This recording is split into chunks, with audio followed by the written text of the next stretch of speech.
tardes, soy Florencia de Rodas y como cada semana recuperamos la memoria noticiosa de ECO, el primer sistema informativo de habla hispana del mundo. Y vamos con esta transmisión especial del 4 de abril de 1993 bajo la conducción de Alfonso Teja.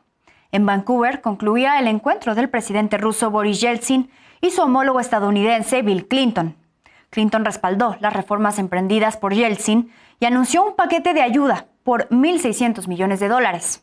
Ambos se comprometieron en Vancouver a promover la democracia a nivel mundial.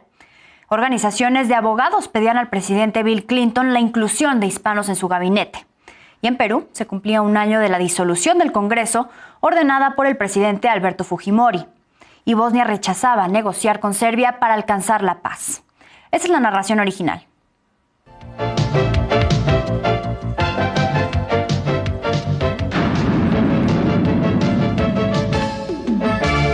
Este fin de semana los ojos del mundo estuvieron fijos en Vancouver, en donde este domingo concluyó la primera reunión cumbre entre los presidentes Bill Clinton de los Estados Unidos y Boris Yeltsin de Rusia. Durante la conferencia de prensa ofrecida por ambos al término de su encuentro, el mandatario estadounidense afirmó que su administración apoya a las reformas en Rusia.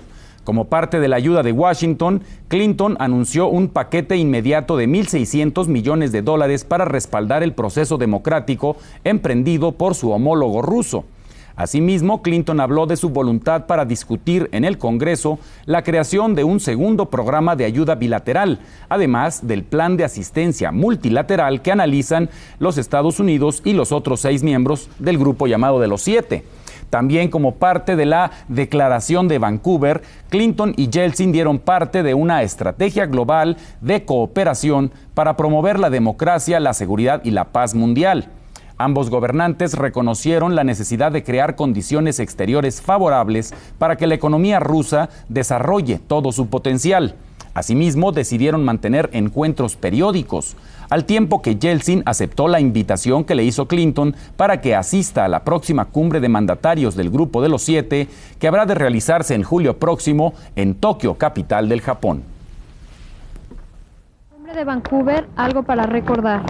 Para muchos, una fotografía será la evidencia de que estuvieron cerca de los personajes centrales del evento. A veces, esperar por horas tiene sus recompensas.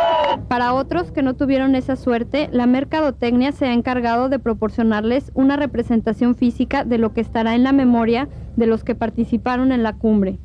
Gorros, sudaderas, bolsas, pines, plumas y calendarios darán la vuelta al mundo como prueba fehaciente del yo estuve ahí.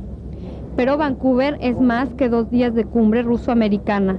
Sus ciudadanos lo saben y aprovecharon la presencia de miles de visitantes para promover las bondades de la costa suroeste de Canadá. El mundo siguió paso a paso las actividades de la cumbre de Vancouver a través de los medios de comunicación.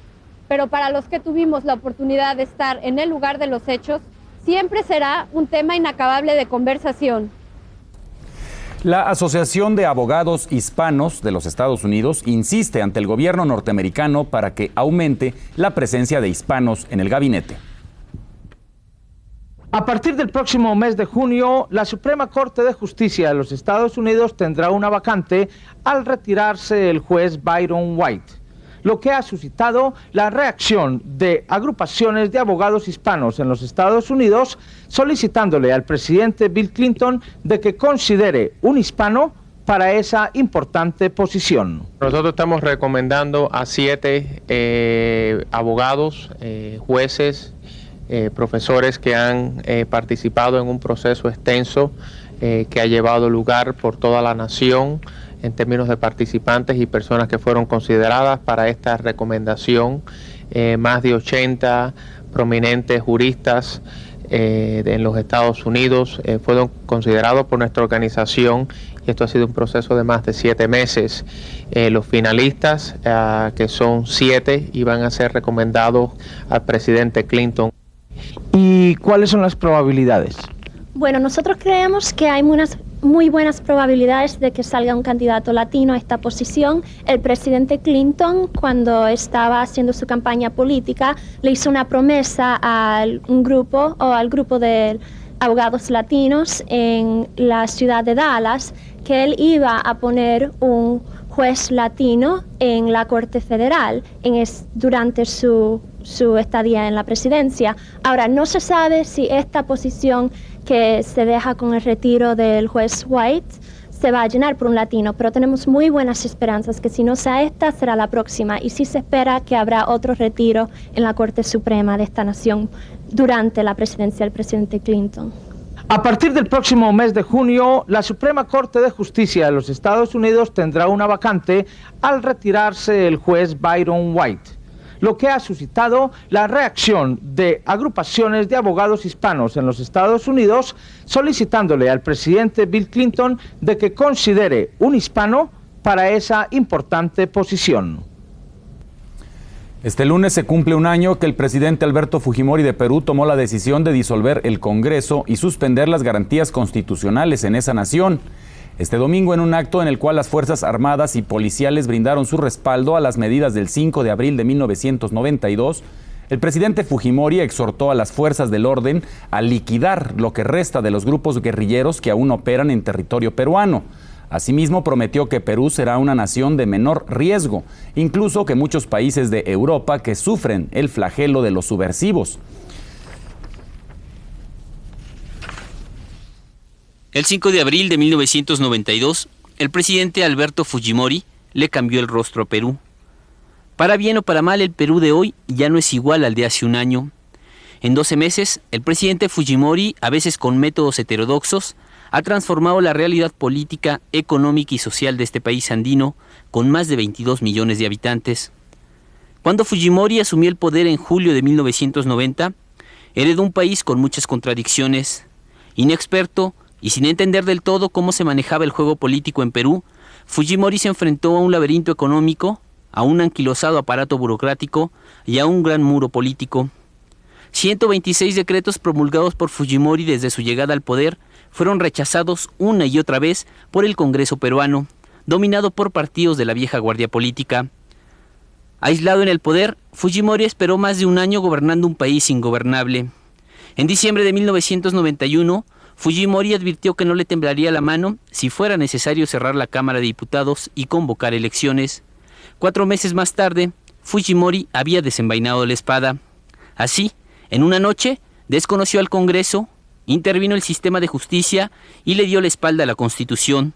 Sin embargo, su autogolpe fue apoyado por el 70% de la población y fue sostenido por el ejército. Fujimori inauguró entonces la dicta blanda en Perú. Para legitimar su gobierno, Fujimori empezó a mover las piezas de su ajedrez. Primero se deshizo de sus opositores. Máximo San Román, elegido presidente por un Congreso que de hecho ya no existía, fue perdiendo poder.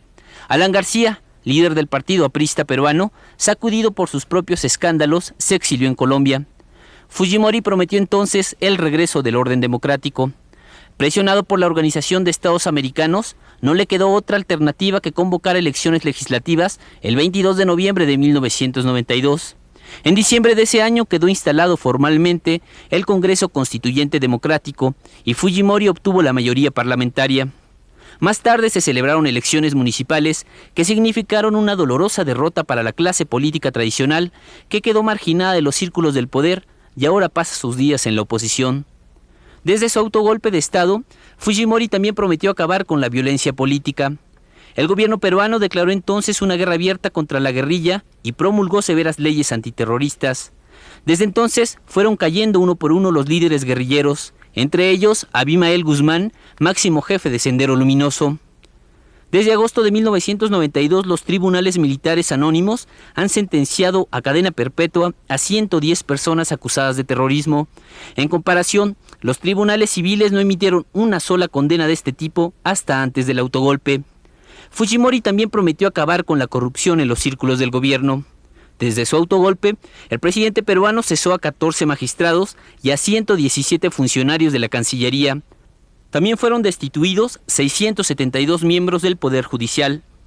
Aunque nada ha sido fácil para un gobierno tan impulsivo como el de Fujimori, y enfrentó un intento de golpe de Estado, una serie de huelgas y manifestaciones laborales y 3 crisis de gobierno por la renuncia de varios miembros de su gabinete. Mientras tanto, el presidente Fujimori sigue creyendo que el fin justifica los medios. Hasta el momento le ha resultado, pero la pregunta es, ¿hasta cuándo? Y en Dinamarca continúa la controversia en torno al Tratado Maastricht sobre la Unión Europea. El mercado común del Parlamento Nacional ha autorizado aumento por cerca de $800,000 para la campaña de información sobre el segundo plebiscito para la aceptación de Maastricht, lo que eleva la partida a un total de $2,380,000. Esta suma es importante para promover los puntos de vista de los diferentes partidos y asociaciones relacionadas en medidas para alcanzar al gran público, siendo autorizado de una manera parlamentaria y dirigida a miembros activos de la representación nacional. Han surgido quejas por parte del Partido del Desarrollo, el Centro Demócrata y el Popular Cristiano, al no haber sido favorecidos de manera alguna con medios económicos en esta moción.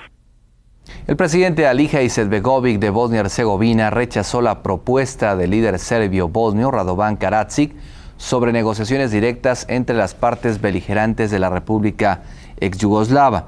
En tanto, Haris Silačić, ministro de Asuntos Exteriores bosnio, señaló que si los serbios rechazan el plan internacional propuesto por Cyrus Vance y Lord David Owen, mediadores de la Conferencia de Paz para la ex-Yugoslavia, las Naciones Unidas deben imponerlo. También dijo que se debe levantar el embargo sobre la venta de armas al gobierno bosnio. Karadzic llamó a la comunidad internacional a organizar negociaciones directas entre las partes beligerantes, luego que la Asamblea Serbio-Bosnia rechazó el mapa Vance-Owen para la futura organización territorial de la geografía bosnia. El plan solo fue aceptado por musulmanes y croatas bosnios tras casi un año de guerra y de negociaciones. Los martirizados habitantes de la ciudad musulmana de Srebrenica en Bosnia Oriental han recibido finalmente la ayuda humanitaria después de que el convoy de la ONU rompiera el cerco al que está sometido este enclave. Una vez que se distribuya víveres y medicinas, los cascos azules evacuarán de Srebrenica a los heridos. El convoy llegó a la asediada ciudad después de que el Consejo de Seguridad de la ONU condenara a los serbios bosnios por impedir el paso de la ayuda. No obstante, Srebrenica sigue siendo escenario de violentos combates que se han cobrado la vida de 15 personas. Un casco azul canadiense y un periodista estadounidense han resultado gravemente heridos.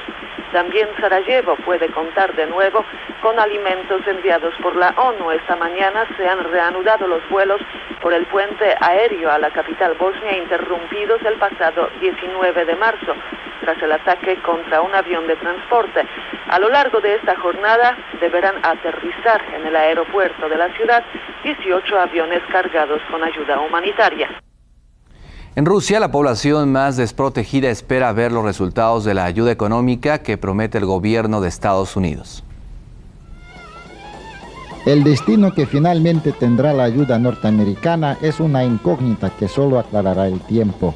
Nadie puede garantizar que realmente fortalezca la posición de Boris Yeltsin en su enfrentamiento con el procomunista Soviet Supremo. Hay que tener en cuenta que quedan 3 semanas para el referéndum del 25 de abril sobre la confianza al mandatario ruso. Son muy pocos los rusos que recibieron la ayuda humanitaria occidental, que en muchas ocasiones no llegó a su destino, desviándose a los kioscos de Moscú. Tampoco se sentiría inmediatamente la llegada de recursos norteamericanos para apoyar a la privatización y a la naciente pequeña empresa. Boris Yeltsin necesita un sustento popular urgente para salir victorioso en su confrontación con el poder legislativo. Se espera que los presidentes de los Estados Unidos y de Rusia elaboren un mecanismo eficaz para que la ayuda de emergencia llegue a los más desamparados. Hay que fortalecer la posición de Boris Yeltsin. Sin embargo, es poco probable que esa ayuda llegue antes del referéndum del 25 de abril, en el que se decidirá el futuro del presidente ruso. Se considera que un 50% de la población de Rusia está en el límite de la pobreza y otro 30% ya lo ha sobrepasado. El trabajo de la población está mal remunerado y lo peor es que no hay otras alternativas. Muchos mandan a sus hijos a la calle para limpiar parabrisas, vender refrescos o lavar coches. Hasta hace unos días el salario promedio en Rusia era aproximadamente unos 3.000 rublos, un poco más de $5. Desde el 1 de abril el salario mínimo es de 4.275 rublos, un poco más de $6. Ese dinero no alcanza ni para comprar 2 kilos de salchichón. Es por eso que muchas ancianas cuya pensión es de 4.275 rublos y que no tienen familiares que las ayuden, ya no pasan las tardes viendo televisión o platicando a la puerta de sus casas. Ahora caminan en busca de botellas vacías o revenden productos alimenticios junto a las estaciones del metro. Es precisamente esta gente la que nunca verá los resultados de la ayuda económica que promete el presidente norteamericano. También existe el riesgo de que la ayuda caiga en manos de los grupos mafiosos que forman parte del aparato estatal. Continúa sin retroceder la violencia en el sur del Líbano. 4 soldados israelíes resultaron heridos a consecuencia del ataque perpetrado por un comando pro-iraní en la franja de seguridad. Fuentes castrenses dijeron que los militares se encontraban en el sector central de la zona ocupada por el Estado hebreo cuando fueron víctimas de varios disparos. El incidente ocurrió en los alrededores del antiguo fuerte cruzado de Beaufort.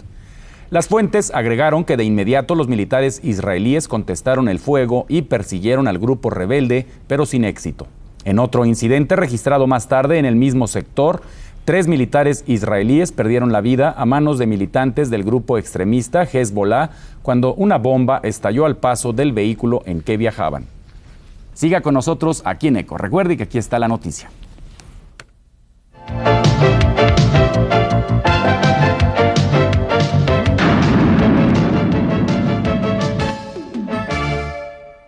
Este es el documento histórico de ECO.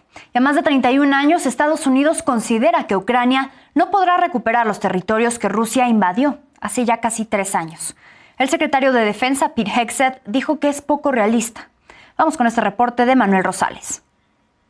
En la declaración pública más clara y contundente hasta ahora sobre el enfoque del nuevo gobierno de Estados Unidos acerca de la guerra en Ucrania, el secretario de Defensa, Pete Hegseth, consideró poco realista que Ucrania vuelva a las fronteras de 2014. We want, like you, a sovereign and prosperous Ukraine. But we must start by recognizing that returning to Ukraine's pre-2014 borders is an unrealistic objective. Pero no solo eso. Hegseth afirmó que el ingreso de Ucrania a la OTAN, considerado irreversible por el gobierno de Joe Biden, tampoco podría ser posible. The United States does not believe that NATO membership for Ukraine is a realistic outcome of a negotiated settlement. En cambio, Hegseth señaló que cualquier garantía de seguridad para evitar que la guerra vuelva a comenzar tiene que estar respaldada por una misión de paz de tropas de la OTAN que no deben estar protegidas por el artículo 5 de la alianza, el cual garantiza la defensa colectiva de los aliados en caso de un ataque. Hegseth, antiguo presentador de la cadena Fox, también pidió a los países de la OTAN dar un paso adelante y asumir una mayor responsabilidad en la seguridad de Europa, algo que los aliados consideran necesario, así como contar con el apoyo de Estados Unidos. US support is indispensable, it is crucial. We as Europeans have to do our homework. Of course, we hope that the US is also supporting Ukraine in the longer term. And now we are seeing what is the point of view about that. Este miércoles, además, Donald Trump sostuvo una llamada telefónica con el presidente ruso Vladimir Putin, en la que ambos mandatarios acordaron iniciar negociaciones para poner fin a la guerra. Más tarde, Trump también conversó con Volodymyr Zelensky, con quien habló sobre las posibilidades de llegar a la paz. Тривала розмова, ми обговорили багато нюансів дипломатичних, військових, економічних, і президент Трамп поінформував мене про те, що йому сказав Путін. Віримо, що сили Америки достатньо, щоб разом з нами, разом з усіма партнерами дотиснути Росію і Путіна до миру. Actualmente, Rusia controla el 20% del territorio ucraniano, y estas declaraciones del secretario de Defensa sobre el posible fin del conflicto son un guiño a Moscú y un cambio que pone fin a la postura de la era de Joe Biden. Emanuel Rosales, Noticias NM+. Acerca de este conflicto, el presidente de Estados Unidos, Donald Trump, previó un alto al fuego en Ucrania en un futuro no muy lejano y estimó que el país necesita nuevas elecciones en algún momento. Trump habló durante una conferencia de prensa con periodistas en la Casa Blanca, horas después de revelar que él y su homólogo ruso, Vladimir Putin, acordaron por teléfono entablar inmediatamente negociaciones de paz para poner fin a la guerra en Ucrania. El mandatario anticipó que el posible encuentro con Vladimir Putin podría ocurrir en Arabia Saudita y el jueves anticipó la posibilidad de una reunión con el presidente ruso y el líder chino, Xi Jinping, cuyo principal punto sería la desnuclearización. Y pasamos a otro tema, y es que el presidente estadounidense Donald Trump cumplió el lunes su promesa de imponer aranceles del 25% a las importaciones de acero y aluminio. Expuso que simplificaba los aranceles y que era un 25% sin excepciones ni exenciones.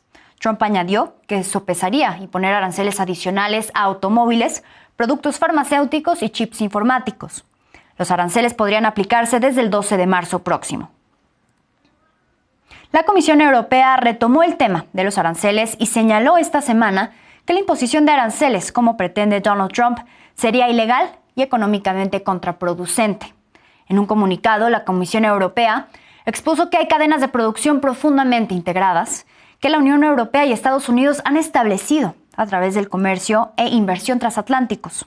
El comunicado subrayó que la Unión Europea no ve ninguna justificación para la imposición de aranceles sobre sus exportaciones.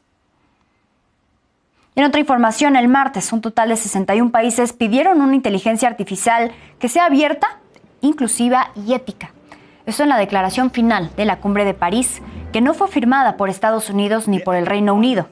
Los países que estuvieron de acuerdo se pronunciaron a favor de una mayor coordinación internacional de la inteligencia artificial, que requiere un diálogo multilateral y para evitar una concentración del mercado. La presidenta de la Comisión Europea, Ursula von der Leyen, anunció que la Unión Europea y el sector privado invertirán 200.000 millones de euros para desarrollar la inteligencia artificial en los próximos años. Es momento de hacer una pausa, pero al regresar, el plan de Estados Unidos sobre Gaza condenado al fracaso, dice Hamas. Regresamos a ECO.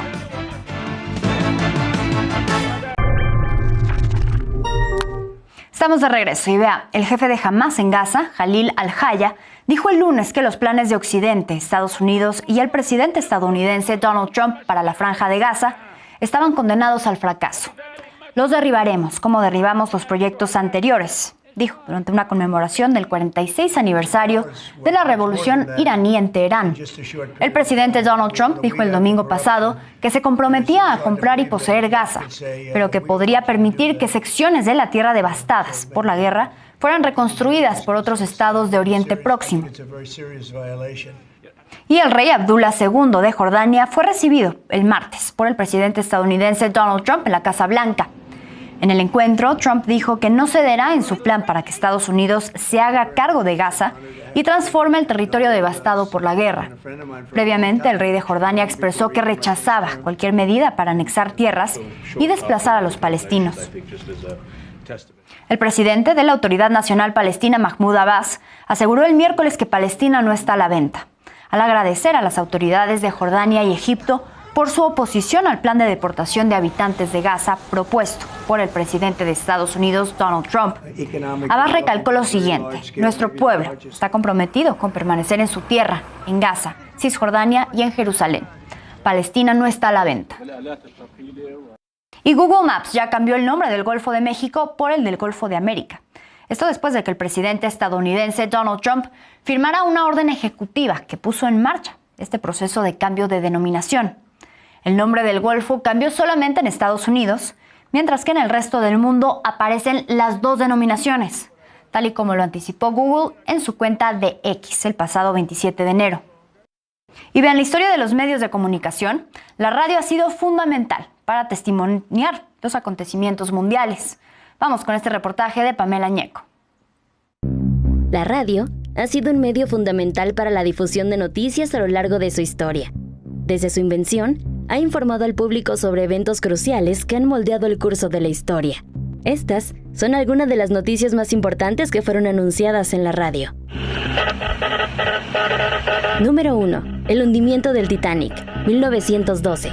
La tragedia del Titanic fue una de las primeras grandes noticias transmitidas por radio. Los mensajes de socorro enviados desde el barco hundido fueron captados por estaciones costeras, lo que permitió coordinar esfuerzos de rescate. Número 2. La llegada de la Primera Guerra Mundial, 1914. La radio se convirtió en un medio vital para informar sobre los acontecimientos de la guerra, incluyendo declaraciones de guerra y avances en el frente, manteniendo a la población informada sobre el desarrollo del conflicto. Número 3. La llegada del hombre a la luna, 1969. La histórica misión Apolo 11 fue seguida por millones a través de transmisiones radiales que informaban sobre cada etapa del viaje, y el alucinante convirtiéndose en un hito no solo para Estados Unidos, sino para toda la humanidad. Número 4. La caída del muro de Berlín, 1989. Las emisoras de radio informaron en tiempo real sobre los acontecimientos que llevaron a la caída del muro de Berlín, un evento que simbolizó el fin de la Guerra Fría y tuvo profundas repercusiones políticas y sociales en Europa. Número 5. Terremoto en México, 1985. El periodista Jacobo Zabludovsky se convirtió en leyenda por su relato en vivo durante el sismo que sacudió a la capital mexicana, dejando miles de personas fallecidas y marcando a toda una generación. Estoy en presencia de uno de los más grandes desastres que he visto en la historia de la Ciudad de México desde que nací en ella. Número 6. Los ataques del 11 de septiembre, 2001. La cobertura radial inmediata tras los ataques terroristas en Nueva York y Washington, D.C. proporcionó información crucial a millones de oyentes mientras los eventos se desarrollaban en tiempo real. Estas noticias no solo marcan momentos decisivos en la historia mundial, sino que también demostraron el poder y la importancia de la radio como medio para informar y conectar a las personas en tiempos críticos. A medida que avanzamos hacia nuevas tecnologías, la radio sigue siendo un pilar esencial en el panorama informativo global. Pamela Ñeco, Noticias N+. Y antes de despedirnos, el Instituto Tecnológico de California, Caltech, ha desarrollado microestructuras esféricas, que son en teoría robots minúsculos.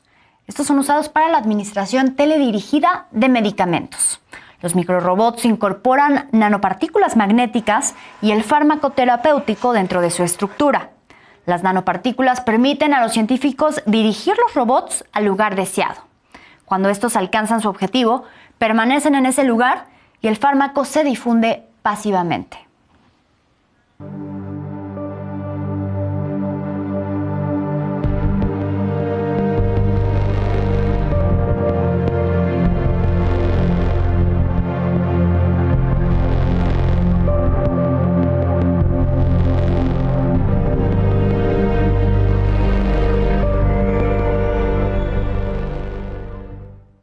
Así este increíble avance tecnológico. Y hasta aquí la emisión más del Archivo Histórico de ECO y de la actualidad de las noticias internacionales.